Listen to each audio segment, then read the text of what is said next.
La valeur ajoutée du secteur immobilier est de 19,6%, ce qui est considérable en réalité, c'est pratiquement un cinquième. Et en termes d'emploi, l'immobilier est au 5e rang des branches, si vous voulez, et il représente 8,3% des emplois. Alors évidemment, pas mal d'emplois sont dans la construction, mais beaucoup d'emplois aussi sont dans tout ce qui est agent immobilier, promoteur, etc. Nous sommes à la veille, ou même au départ, d'une nouvelle révolution industrielle. Vous savez que les révolutions industrielles, il y a à la fois des sources d'énergie, il y a eu le charbon par exemple, ou bien il y a eu le pétrole après, et puis en même temps il y a moins de transport. Avec le charbon, il y avait le train, transport donc de communication. Alors ça signifie simplifier un petit peu, mais quand même.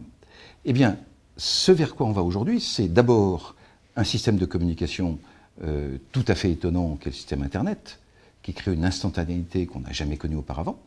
Et puis, il y a en même temps à la fois le besoin d'économiser l'énergie et de rechercher des nouvelles formes d'énergie, voire de meilleure gestion de l'énergie. C'est vrai qu'avec Internet, on peut gérer beaucoup mieux.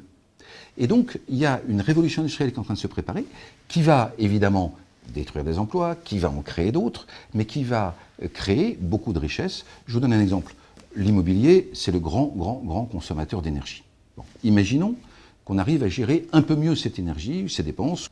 Ça veut dire, même résultat, moins de dépenses, c'est de la productivité, et c'est une vague et une diffusion de création de richesse dans l'économie.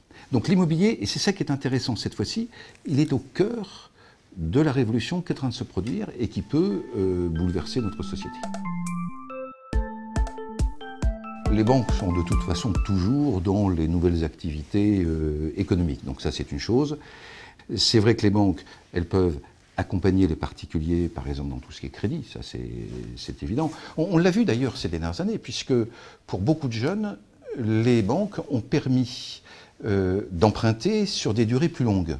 Ce qui faisait que l'équivalence entre remboursement de crédit et loyer était plus facile à atteindre. Bon, il peut y avoir aussi tout ce qui est conseil en investissement, où là, il y aurait beaucoup de choses à dire sur l'immobilier. C'est vrai que le logement, ça peut se faire en direct, ça peut se faire au travers de formules collectives comme les CPI, ou comme, pourquoi pas, demain, les OPC grand public, etc. Et puis, tout ce qui est, plus généralement, conseil vers la retraite. Et on se doute bien que tout ce qui concerne le logement est très important pour les ménages dans la perspective retraite. Ça, c'est la grande question.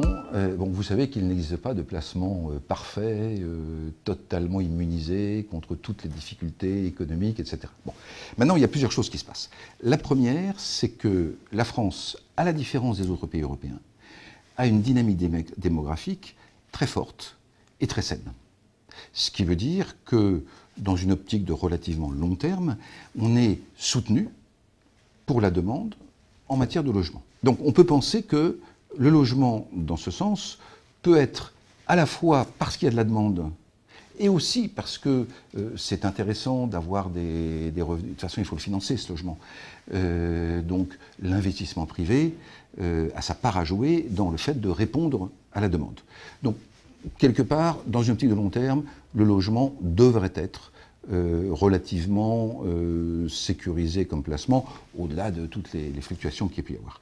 Et puis, l'autre aspect, c'est qu'à partir du moment, justement, où les économies d'énergie et surtout la rationalisation des dépenses d'énergie va devenir de plus en plus importante, à ce moment-là, il se trouve que le logement est au cœur du dispositif, donc on ne pourra jamais l'abandonner. Les politiques, on pourrait dire économiques, devront prendre en compte le fait que le logement est au cœur des enjeux. Donc ça aussi, c'est assez rassurant.